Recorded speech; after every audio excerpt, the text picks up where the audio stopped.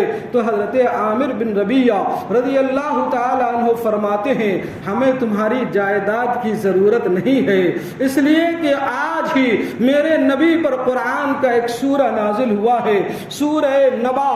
اس سورہ نازل ہوا ہے اور اس سورت نے ہمیں زندگی سے دنیا کی لذتوں کو فنا کر دیا ہے، اور اس سورت کے اندر ایک آیت کریمہ ہے، اور وہ آیت کریمہ یہی ہے جو آج میں نے پڑھی کہ اقترب للناس حسابہم، یہ آیت کریمہ نازل ہوئی ہے، لہذا مجھے تمہاری جائیداد کی ضرورت نہیں۔ اور ایک دوسری ابن عساکر رضی اللہ تعالی عنہ یہ دوسری روایت پیش فرماتے ہیں، فرماتے ایک روایت میں ہے حضور علیہ السلام کے ایک صحابی دیوار تعمیر کرنے میں لگے ہوئے تھے، دیوار کی تعمیر ہو رہی تھی کہ ایک دوسرے صحابی کا ادھر سے گزر ہوا، جب گزر ہوا سلام و دعا ہوئی تو دیوار تعمیر کرنے والے صحابی نے اس گزرنے والے صحابی سے پوچھا آج اللہ تبارک و تعالیٰ کا کون سا پیغام یعنی قرآن کی کون سی آیت نازل ہوئی ہے،